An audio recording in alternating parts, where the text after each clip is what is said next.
शेतकरी बंधूंनो नमस्कार. कृषी दर्शन कार्यक्रमात सर्वांचं मनपूर्वक स्वागत. मंडळी, शेती आणि शेतकऱ्यांच्या अर्थशास्त्राचा जर आपण बारकाईने विचार केला तर महाराष्ट्रातील प्रत्येक शेतकरी हा शेतीच्या व्यवसायाच्या बरोबरच काहीतरी जोडधंदा हा करतो आहे. अशा प्रकारे जे वेगवेगळे जोडधंदे आहेत, जे शेतीपूरक जोडधंदे आहेत, अशा जोडधंद्यांमध्ये दुग्धोत्पादनाचा व्यवसाय हा आघाडीवर असलेला व्यवसाय आहे. परंतु मंडळी, जेव्हा दुग्धोत्पादनाचा आपण विचार करतो तेव्हा रोजच्या रोज दुधाची असलेली मागणी आणि पुरवठा याच्यामध्ये मात्र प्रचंड तफावत दिसते. अर्थात याला कारण म्हणजे उत्तम दूध देणाऱ्या गाई म्हशींची वाढवा. अर्थातच उत्तम दूध देणाऱ्या गाई म्हशींची जर पैदास करायची असेल तर मोठ्या प्रमाणात कृत्रिम रेतन कार्यक्रम हा राबवणं गरजेचं आहे. हाच कार्यक्रम राष्ट्रीय स्तरावरती केंद्र शासनाच्या माध्यमातून राबवला जात आहे. हा कार्यक्रम नेमका काय आहे या कार्यक्रमाच्या संदर्भात आजच्या कार्यक्रमात आपल्याला सविस्तर जाणून घ्यायचं आहे आणि त्यासाठीच आपण आजच्या कार्यक्रमात आमंत्रित केलेलं आहे डॉक्टर स्वप्नील शिंदे यांना. सर, तुमचं कार्यक्रमात मनपूर्वक स्वागत. डॉक्टर स्वप्नील शिंदे सर हे जिल्हा कृत्रिम रेतन केंद्र पुणे येथे जिल्हा कृत्रिम रेतन अधिकारी म्हणून कार्यरत आहेत आणि ते आपल्याला या विषयाच्या अनुषंगाने सविस्तर मार्गदर्शन करणार आहेत. सर, अगदी सुरुवातीला मला असं सांगा की राष्ट्रीय गोकुळ मिशन अंतर्गत राष्ट्रीय कृत्रिम रेतन जो कार्यक्रम आहे या कार्यक्रमाचा राष्ट्रीय स्तरावरती केव्हा शुभारंभ झाला? राष्ट्रीय गोकुळ मिशन अंतर्गत राष्ट्रीय कृत्रिम रेतन कार्यक्रम या कार्यक्रमाची सुरुवात माननीय पंतप्रधान नरेंद्र मोदी यांच्या हस्ते देश पातळीवर मथुरा येथे 11 सप्टेंबर 2019 रोजी सुरुवात झालेली आहे. बरं, राष्ट्रीय स्तरावरती माननीय जे मोदी आहेत पंतप्रधान त्यांच्या हस्ते या कार्यक्रमाचा शुभारंभ झालेला आहे. परंतु राष्ट्रीय कृत्रिम रेतन हा कार्यक्रम आहे किंवा ही योजना आहे त्याचा उद्देश नेमका काय आहे? राष्ट्रीय कृत्रिम रेतन केंद्र अंतर्गत राष्ट्रीय कृत्रिम रेतन कार्यक्रम हा राबवायचा आहे. याचा मेन उद्देश आहे की कृत्रिम रेतनद्वारे उच्च प्रतीच्या वळूची वंशावळीचे रेतमात्रा वापरून अधिक दूध देणारे नवीन संकरित गाई व म्हशीची पैदास करणे हा मेन उद्देश आहे या कार्यक्रमाचा. नंतरनं जर गाईचं दूध जास्त झालं तर शेतकऱ्यांचे उत्पन्नही जास्त होणार आहे. जे आपल्या महाराष्ट्र सरकारचे किंवा महाराष्ट्र शासनाचे मेन हेतू आहे की पशुपालकांचे उत्पन्नही आपल्याला डबल करायचं आहे, दुप्पट करायचं आहे. तोही उद्देश या योजनेअंतर्गत साध्य होतो. उच्च वंशावळीचे गाई व म्हशी तयार होतात आणि जास्तीत जास्त शेतकऱ्यांपर्यंत कृत्रिम रेतन पोहोचले जाईल हा मेन उद्देश आहे या योजनेचा. म्हणजे उच्च जातीच्या गाई म्हशी ज्या उत्तम प्रकारे मोठ्या प्रमाणात दूध देतील अशा गाई म्हशींची पैदास करण्यासाठी उत्तम प्रकारचे वळू त्यांची पैदास करणे हा मुख्य उद्देश या कार्यक्रमाचा आहे. नाही, वळू नाही तयार करायचे आपण. आजच्या स्टेजला काय झालेलं आहे की शेतकरी अपग्रेड होत चाललेला आहे. जो शेतकऱ्यांकडे पारंपरिक पद्धतीच्या गायी होता त्या गायी आता तेवढे उत्पन्न देत नाहीत. खर्च तेवढाच आहे पण दुधाचं उत्पन्न कमी आहे. त्यामुळे ते गायी आपण बाहेरच्या परराज्यातून घेऊन येत आहेत आपल्या इथे महाराष्ट्रातील शेतकरी पशुपालक. परंतु त्यांना जर अपग्रेड करायचं असेल त्या गायींना तर तेवढे वळू आपल्याकडे नाही आहेत. त्यामुळे जिल्हा कृत्रिम रेतन केंद्र यांच्यामार्फत उच्च वंशावळीचे वळूचे जे रेतमात्र आहेत, सिमेंट स्ट्रॉ आपण म्हणतो, ते आपण शेतकऱ्यांच्या दारात जायचं व त्यांनी जे अपग्रेडेड गायी म्हशी आणलेल्या आहेत त्यांना आपण त्यांचं रेतमात्राद्वारे कृत्रिम रेतन करायचं, जेणेकरून होणारे जे नवीन संकरित गायी व म्हशी आहेत यांचे दूध उत्पादन वाढेल आणि त्या उच्च जातीचे असतील आणि त्या उच्च वंशावळीच्या असतील. बरोबर. सर, पण राष्ट्रीय कृत्रिम रेतन जो कार्यक्रम आहे त्याचा महाराष्ट्रामध्ये केव्हा शुभारंभ झाला? मी आपल्याला सुरुवातीलाच बोलल्याप्रमाणे 1 सप्टेंबर 2019 रोजी हा देश पातळीवर त्याचे उद्घाटन माननीय पंतप्रधान यांच्या हस्ते झाला. महाराष्ट्रामध्ये सदर योजना ही 3 टप्प्यात चालू आहे आता. पहिली जी फेज आहे म्हणजे आपण राष्ट्रीय कृत्रिम रेतन कार्यक्रम फेज 1 ही महाराष्ट्रात 15 सप्टेंबर 2019 ते 31 मार्च 2020 या पिरियडमध्ये झाला. दुसरी जी फेज आहे ती 1 ऑगस्ट 2020 ते 31 मे 2021 या फेजमध्ये झालेलं आहे. आणि जी आत्ता चालू आहे ती 1 ऑगस्ट 2021 ते 31 मे 2022 या कालावधीत राबवायची आहे. म्हणजे 3 टप्प्यांमध्ये ही हो. जी योजना आहे हो. ती राबवली जाणार आहे. परंतु सर, राष्ट्रीय गोकुळ मिशन अंतर्गत राष्ट्रीय कृत्रिम रेतन कार्यक्रम जो आहे, या कार्यक्रमासाठी पैसा कशा प्रकारे पुरवला जाणार आहे? राष्ट्रीय गोकुळ मिशन या अंतर्गत आपल्याला केंद्र शासन 100% फंडिंग ह्या योजनेसाठी करत आहे. बरं. आणि सर्वात महत्त्वाचं म्हणजे केंद्र शासनाचं ह्या योजनेवरती कंट्रोल राहणार आहे. बरं. सदर योजनेकरिता आपल्याकडे महाराष्ट्र पशुधन विकास मंडळ नागपूर हे या योजनेचे सहनियंत्रण करणार आहेत. त्याचे सहनियंत्रण जे अधिकारी, नोडल अधिकारी जे आहेत ते महाराष्ट्र पशुधन विकास महामंडळ येथील मुख्य कार्यकारी अधिकारी हे राहतील. जिल्ह्याकरिता आपण जिल्हा पशुसंवर्धन अधिकारी, जिल्हा परिषद हे सहनियंत्रण करतील. बरं. व आपल्या महाराष्ट्रात पशुपालकांच्या दारापर्यंत सेवा देणारे कृत्रिम रेतन सेवादाते, पशुवैद्यकीय दवाखान्यातील पशुवैद्यक व सहकारी कात्रज डेअरी, समजा उदाहरण देतोय मी, सहकारी दूध संघ किंवा प्रायव्हेट खाजगी दूध संघ इथे कार्यरत करणारे कृत्रिम रेतन धारक यांच्यामार्फत आपण ही योजना राबवतोय. म्हणजे कृत्रिम रेतन योजना राबवण्यासाठी केंद्र शासन 100% निधी देणार हो, आहे हो. आणि केंद्र शासनाचंच नियंत्रण या योजनेवरती असणार आहे. बरोबर. पण सर, या योजनेसाठी जिल्ह्यांची आणि गावांची निवड कशा प्रकारे केली जाणार आहे? हां, आता आपल्या महाराष्ट्रात कृत्रिम रेतन हे भरपूर वर्षापासून चालू आहे. परंतु सुरुवातीच्या स्टेजला ज्यावेळेस ही योजना महाराष्ट्रात राबवायची किंवा देशात राबवायची त्यावेळेस त्यांनी एक ठोकताळा केला की आत्तापर्यंत ज्या जिल्ह्यांमध्ये 50% कमी कृत्रिम रेतन झालेले आहेत अशा जिल्ह्यांची निवड करा. त्यात जर महाराष्ट्रात पाहिलं तर मुंबई उपनगर व कोल्हापूर हे 50% वरती होते. उर्वरित 33 जिल्ह्यांमध्ये ही योजना 15 सप्टेंबरपासून महाराष्ट्रात चालू झालेली आहे. बरं. आणि गावांची निवड कशी केली जाणार आहे? गावांची निवड एका गावात कमीत कमी 500 पैदा सक्षम पशु पाहिजेत असे गावं आपण निवडलेले आहेत. सदर योजनेच्या गावांची निवड ही माननीय जिल्हाधिकारी संबंधित जिल्हा यांच्यामार्फत आपण ती गावांची यादी फायनल केली. ती यादी आपण महाराष्ट्र पशुधन विकास मंडळ यांच्याकडे पाठवली. तिथून त्यांच्याकडून ज्यावेळेस ती गावांची निवड झाली त्यानंतरनं आपण ती योजना त्या गावांमध्ये कृत्रिम रेतन धारकांमार्फत चालू केलेली आहे. बरं, ही कृत्रिम रेतन योजना जी आहे ती गावांमध्ये राबवण्यासाठी नोडल अधिकारी जे आहेत ते कोण असणार आहेत? मी पहिल्यांदाच तुम्हाला बोलल्याप्रमाणे राज्यस्तरावरती नोडल अधिकारी हे जे आहेत मुख्य कार्यकारी अधिकारी महाराष्ट्र पशुधन विकास मंडळ नागपूर हे आहेत. जिल्ह्याच्या ठिकाणी जिल्हा पशुसंवर्धन अधिकारी, जिल्हा परिषद हे राहतील नोडल अधिकारी व त्याच्यानंतरनं संबंधित तालुक्यातील पशुधन विकास अधिकारी विस्तार हे नोडल अधिकारी म्हणून या कामावरती नियंत्रण ठेवतील. बरं, पण ही योजना राबवताना म्हणजे कृत्रिम रेतन योजना जी आहे ती राबवताना कोणत्या प्रकारच्या वळूचं सेमेन त्याच्यामध्ये वापरलं जाणार आहे? हां, खूप चांगला प्रश्न विचारला सर आपण. ज्या आता महाराष्ट्रामध्ये किंवा केंद्र शासनाने ज्या लॅब्स आहेत म्हणजे फ्रोझन सिमेंट लॅब, गोठीत रेत प्रयोगशाळा ज्यांचे ग्रेड ए व ग्रेड बी म्हणजे अ दर्जाचे व ब दर्जाचे, कमीत कमी अ दर्जा किंवा ब दर्जा असे काही गोठीत रेत मात्रा प्रयोगशाळा आपल्याकडे आहेत महाराष्ट्रात.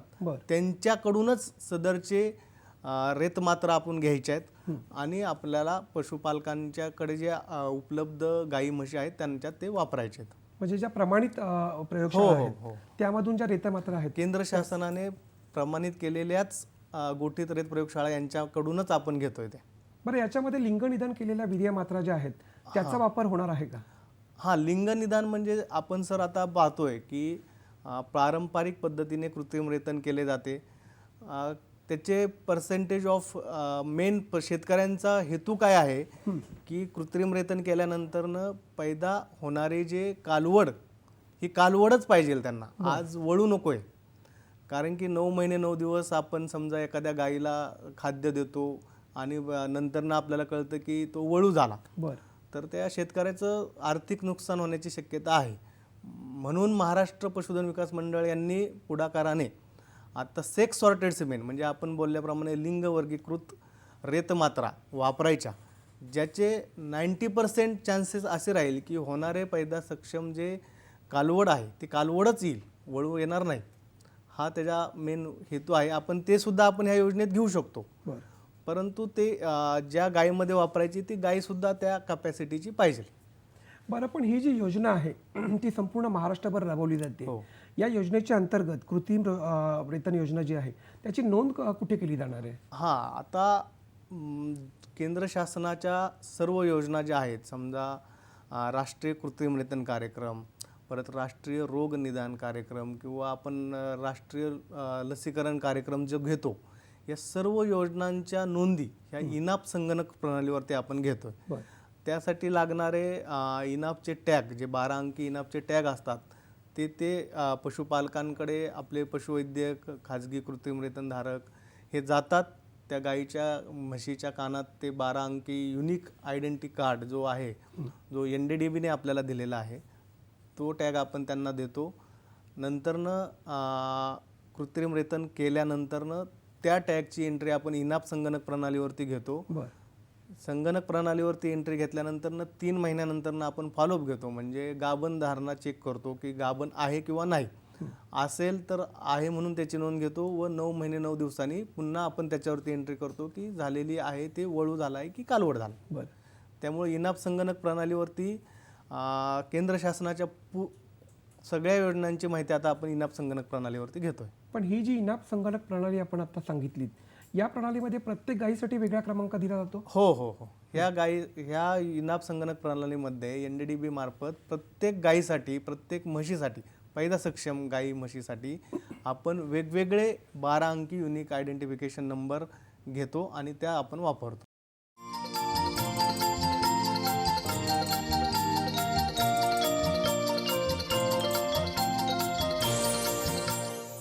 इनाप संगणक प्रणाली आहे त्याच्यावरती ज्या नोंदी घेतल्या जातात त्या कोण घेतं आणि कशा प्रकारे या नोंदी घेतल्या जातात? हां, आता पशुपालकांकडे ज्यावेळेस आपण इनापचे टॅग लावतो, कृत्रिम धारक जे आहेत, कृत्रिम रेतनधारक म्हणजे खाजगी असे किंवा सरकारी असेल, तो तिथे जातो, त्याची नोंद घेतो.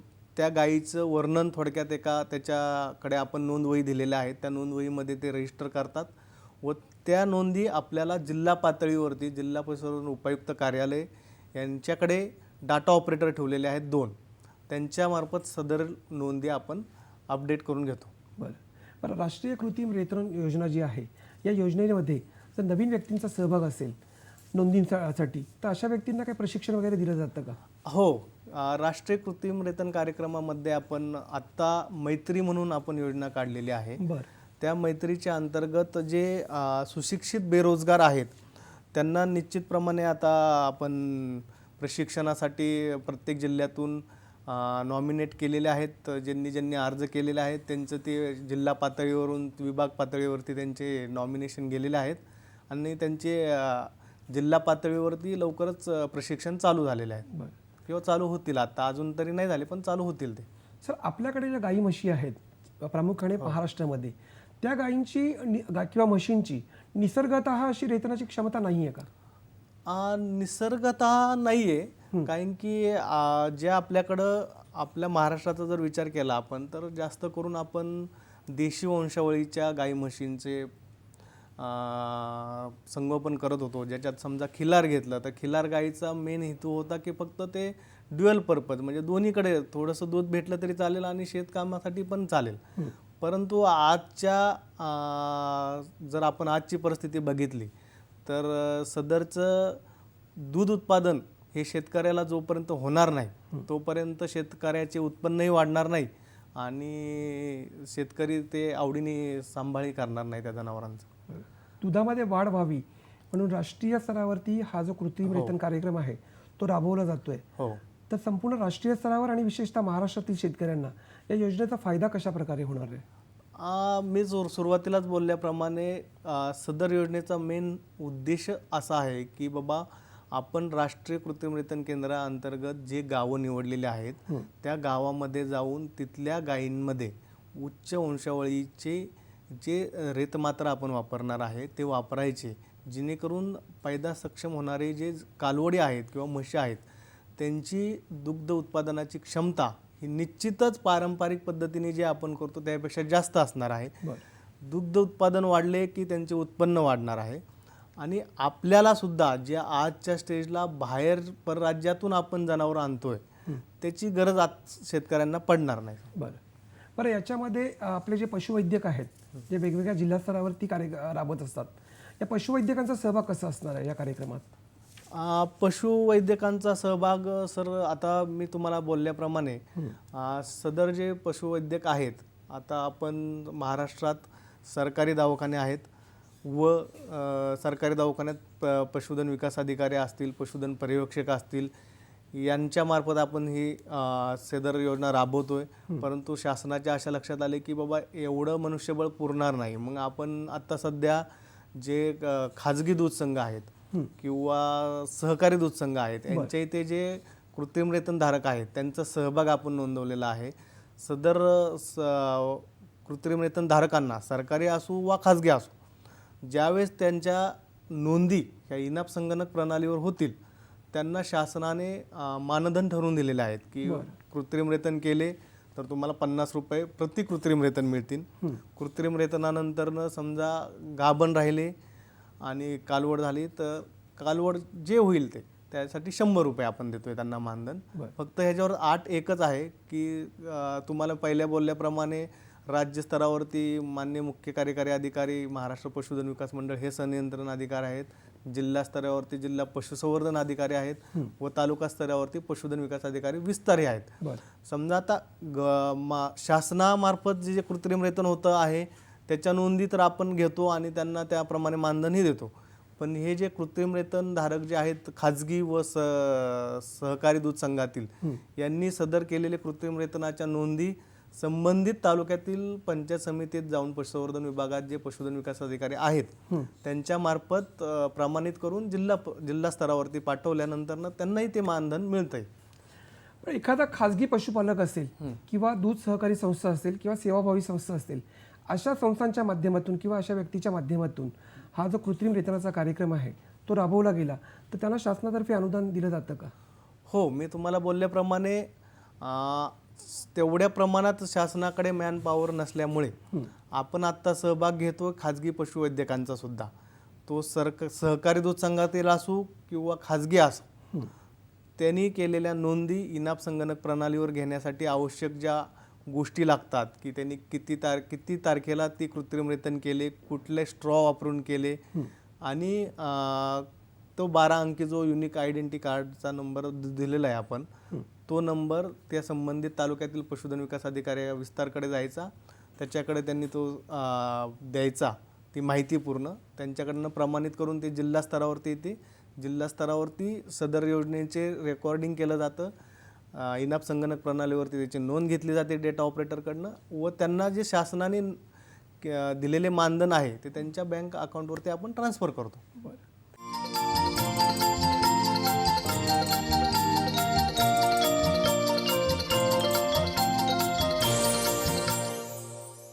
आपल्याकडे महाराष्ट्राचा जर विचार केला तर आत्ता सध्याच्या घडीला आपल्याकडे किती मोठ्या प्रमाणात दुधाचं उत्पादन मिळतं आणि हा जो राष्ट्रीय कृत्रिम रेतन कार्यक्रम आहे हा यशस्वीपणे राबवल्यानंतर या दुधामध्ये नेमकी कशा प्रकारे वाढ होणार आहे? आत्ता सध्या आपल्याकडे महाराष्ट्रामध्ये 120 लाख ब्रीडेबल पॉप्युलेशन आहे. आणि महाराष्ट्र दुधामध्ये अग्रस्थानी आहेच. परंतु काही जिल्ह्यात समजा आपण म्हटल्याप्रमाणे महाराष्ट्रातील पुणे, अहमदनगर, कोल्हापूर, सातारा, सांगली हे जिल्हे वगळता बाकीच्या जिल्ह्यांमध्ये दूध उत्पादन जेवढे पाहिजे तेवढे अपेक्षित नसल्यामुळे हा कार्यक्रमाचा फायदा जास्तीत जास्त करून आपल्याला त्या जिल्ह्यांमध्ये जास्त होणार आहे जिथे दूध उत्पादन कमी आहे.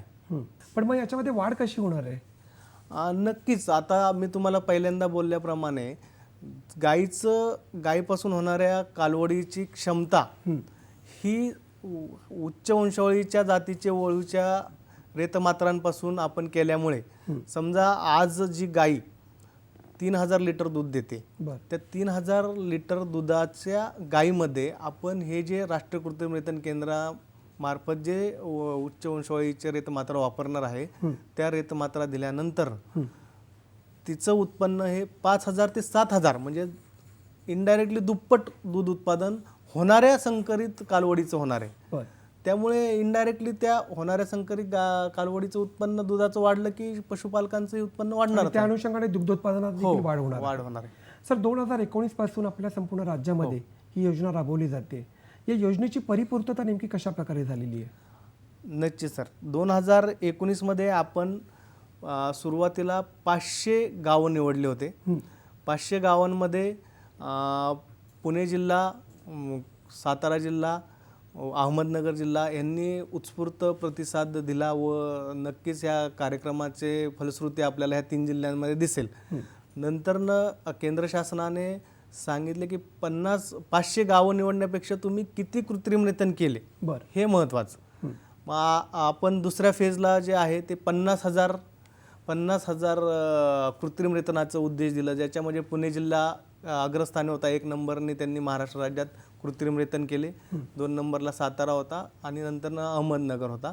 आणि आत्ता केंद्र शासनाने जे पहिले 500 गावं निवडले होते, नंतर 50,000 कृत्रिम रेतनाचं, आणि ह्या वर्षी महाराष्ट्रातील जे 3 जिल्हे वगळून मी तुम्हाला सांगितले, मुंबई उपनगर व कोल्हापूर, हे 3 जिल्हे सोडून 33 जिल्ह्यामध्ये प्रत्येक गावातील प्रत्येक पैदा सक्षम जनावरांना कृत्रिम रेतनच, राष्ट्रीय कृत्रिम रेतन केंद्र रेतमात्राद्वारेच कृत्रिम रेतन केले जाईल असं नियोजन केलेलं आहे. व त्यानुसार आजच्या स्टेजला आपण पूर्ण 33 जिल्ह्यांमध्ये हा सदर योजना आपण राबवतो आहे. बरं. भविष्य काळात ही योजना जी आहे राष्ट्रीय कृत्रिम रेतन योजना ही अधिक प्रभावीपणे राबवण्यासाठी शासन काय प्रयत्न करणार आहे? शासन स्तरावरती सदर योजनेअंतर्गत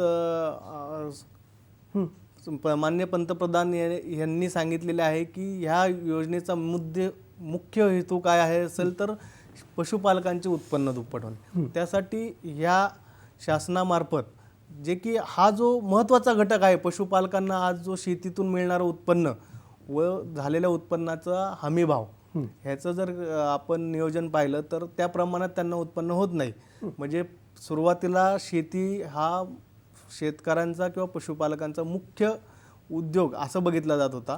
परंतु आता आजच्या स्टेजला बघितलं तर पशुपालकांचा मुख्य उद्देश हा पशुपालन झालेला आहे. ज्याच्याकडून आपल्याला मिळणारे दुधापासून मिळणारे बाय प्रोडक्ट, याच्या उत्पन्नातून त्यांचं उत्पन्न वाढतंय व त्या उत्पन्नातून आज पशुपालक आता शेतीचे पिकं त्याप्रमाणे घ्यायला लागलेला आहे. म्हणजे त्यांच्या उत्पन्नात पण वाढ होणार आहे आणि दुग्धोत्पादनाचा व्यवसाय जो आहे तो प्राथमिक स्तरावरती येणारा व्यवसाय असं आपल्याला नक्कीच म्हणता येईल. अगदी जाता जाता सर शेतकरी बांधवांना आपण काय संदेश द्याल? शेतकरी बांधवांना आपल्या सह्याद्री वाहिनीमार्फत मी एकच विनंती करेल की केंद्र शासन व महाराष्ट्र शासन मिळून हा राष्ट्रीय कृत्रिम रेतन कार्यक्रम आपण राबवतो आहे. आजच्या स्टेजला 50% कमी कृत्रिम रेतन होत आहे, म्हणून 33 जिल्हे महाराष्ट्रात अजूनही आहेत, ज्याच्यात फक्त कोल्हापूर मुंबई सोडलं तर बाकी सगळे जिल्हे आहेत. तर आपण ह्या 12 अंकी युनिक कोड वापरून टॅगिंग करून घ्या. टॅगिंग केल्यानंतर सदर योजनेअंतर्गत वापरण्यात येणाऱ्या कृत्रिम रेतमात्रांचे आपण आपल्या आकडे असणारे पशूंच्याकडे वापर करा, जेणेकरून आपल्याकडे तयार होणारे संकरित कालवडी किंवा म्हशी ह्या उच्च वंशावळीचेच होणार आहेत, जेणेकरून आपल्याकडे होणारे दुग्ध उत्पादन निश्चित वाढणार आहे. तरी आपल्याकडे येणारे खाजगी सरकारी पशुवैद्यक जे असतील त्यांच्यामार्फत सदर योजनेचा आपण फायदा घ्या व सदर योजनेची संधी पण आपल्याकडे आहे, तर आपण त्या संधीचा निश्चित फायदा घ्यावा असं मी सर्व शेतकऱ्यांबांधवांना विनंती करतो. नक्कीच. मंडळी, दुग्धोत्पादनाच्या व्यवसायात जर वाढ करायची असेल तर उत्तम जातीच्या गाई म्हशींची पैदास ही अपरिहार्य आहे आणि त्यासाठीच उत्तम जातीच्या वळूंची पैदास देखील तितकीच महत्त्वाची आहे. आणि त्यासाठीच राष्ट्रीय स्तरावरती राष्ट्रीय कृत्रिम रेतन योजना ही राबवली जाते. या योजनेमध्ये आपणही सहभागी व्हा आणि दुग्धोत्पादनाचा हा जो आपला व्यवसाय आहे तो वृद्धिंगत करा, असंच आपल्याला म्हणता येईल. सर, आपण कार्यक्रमात सहभागी झालात, या विषयाच्या अनुषंगाने आमच्या शेतकरी बांधवांना सविस्तर मार्गदर्शन केलं, त्याबद्दल सह्याद्री वाहिनीतर्फे मी आपले मनपूर्वक आभार मानतो. धन्यवाद.